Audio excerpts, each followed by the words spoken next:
말씀 보겠습니다. 잠언 11장 18절에서 20절 말씀입니다. 같이 읽겠습니다.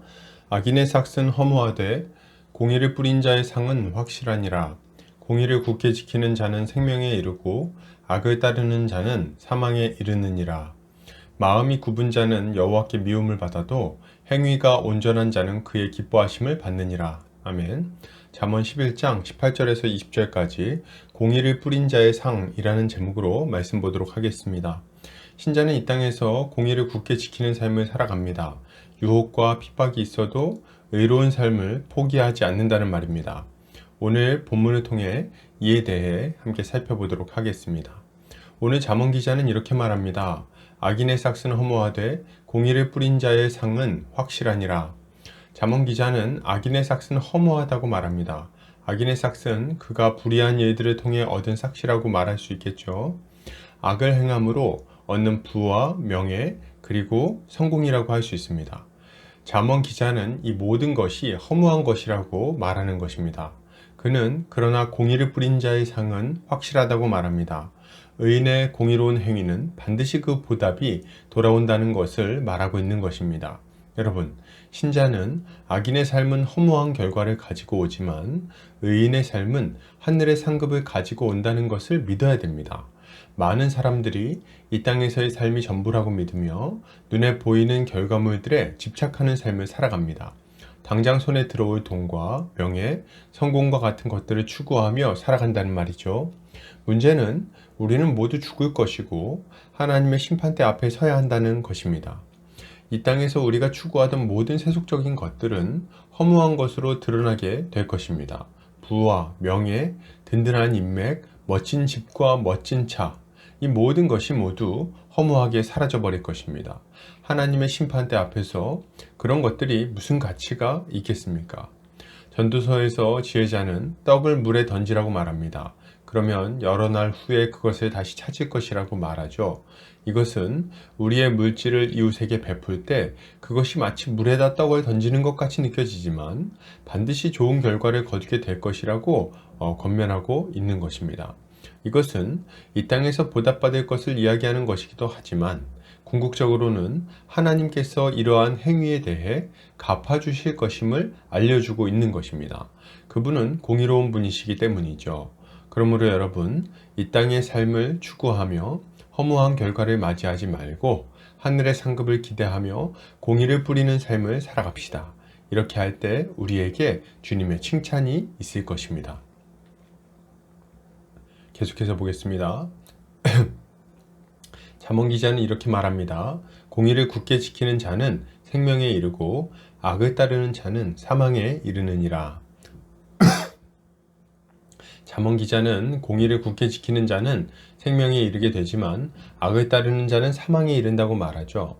왜냐하면 공의로우신 하나님께서 우리의 삶을 심판하실 것이기 때문입니다. 이것은 공의로운 삶을 빼앗기지 말고 굳게 지킬 때 생명에 이르게 될 것임을 알려주고 있는 것입니다. 여러분, 신자는 의로운 삶을 위협하는 유혹을 이겨내고 공의를 굳게 지키는 삶을 살아가야 되겠어요. 많은 사람들이 죄의 유혹에 넘어가서 세상과 타협하며 살아갑니다. 자신이 지키던 의로운 삶을 쉽게 내어주는 것은 참 어리석은 모습이죠. 그 결과 그들은 이 땅에서 부끄러움을 당하고 비참하게 망하고 마는 거예요. 가룟 유다를 보십시오. 그는 은 30을 벌기 위해 예수를 팔았습니다. 그는 자신의 공의를 지키지 못하고 금전적인 이득을 기대하며 악을 따라간 거예요. 그 결과는 무엇입니까? 나무에 목을 매어 비참하게 자살하는 것이었죠. 그리고 그는 영원한 지옥에 떨어져 버렸습니다. 참 비참한 삶이 아닙니까? 우리는 이런 어리석은 삶을 살지 않아야 됩니다. 그러나 우리 주님은 이 땅에서 공의를 행했어요. 유혹도 많았고 시험도 많았습니다. 마귀는 호시탐탐 예수님의 의를 도둑질하려고 했죠. 그러나 주님은 이 모든 시험과 유혹 속에서도 자신의 공의를 잃어버리지 않으셨어요. 그분은 욕을 당하되 보복하지 않으시고 도리어 자기 목숨을 많은 사람을 위하여 내어 놓으셨습니다. 그 결과는 무엇입니까? 주님은 죽음에서 부활하여 영광과 존귀를 얻으셨고 높이 들려 하나님 보좌 우편에 앉으셨어요.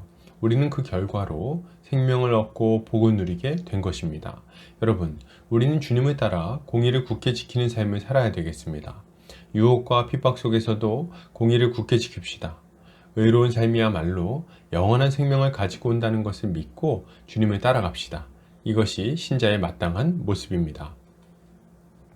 계속해서 보겠습니다. 잠언 기자는 이렇게 말합니다. 마음이 굽은 자는 여호와께 미움을 받아도 행위가 온전한 자는 그의 기뻐하심을 받느니라. 잠언 기자는 마음이 굽은 자는 여호와께 미움을 받지만 행위가 온전한 자는 그의 기뻐하심을 받는다고 말합니다. 이것은 마음의 문제만을 말하는 것은 아닙니다. 마음이 굽어진 자는 당연하게도 마음에서 나오는 말과 행위가 다 굽어지기 때문이죠. 주님은 악인의 악한 마음과 그 마음에서 나오는 악한 삶을 모두 미워하십니다.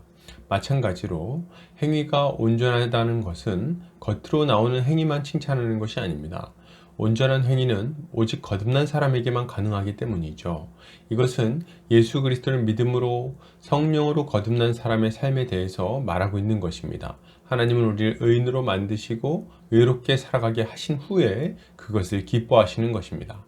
여러분, 신자는 하나님께서 죄 가운데 살아가는 악인들은 미워하시지만 예수 그리스도 안에서 거듭나 성령을 따라 살아가는 자들을 기뻐하신다는 것을 알아야 됩니다. 우리는 하나님께서 악인들을 미워하시고 의인들을 기뻐하신다는 것을 잘 알고 있습니다. 문제는 이 세상에 악인이 아닌 자가 없다는 거예요. 우리 모두는 굽은 마음으로 하나님을 대적하며 살아가던 자들이기 때문입니다. 행위가 온전한 자가 어디 있습니까?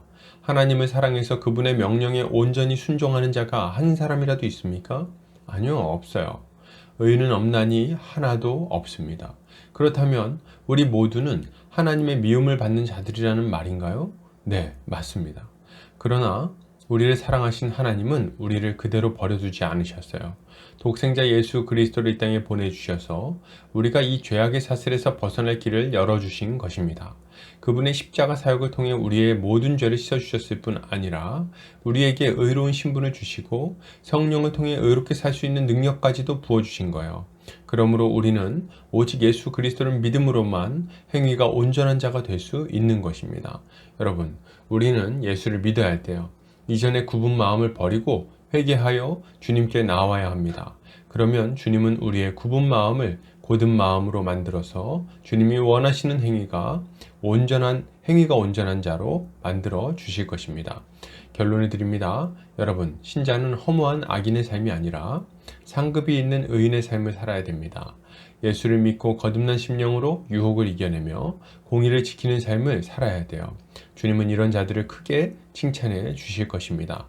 오늘도 주님이 주시는 지혜로 승리하는 성도님들 되시기를 주의 이름으로 축복합니다.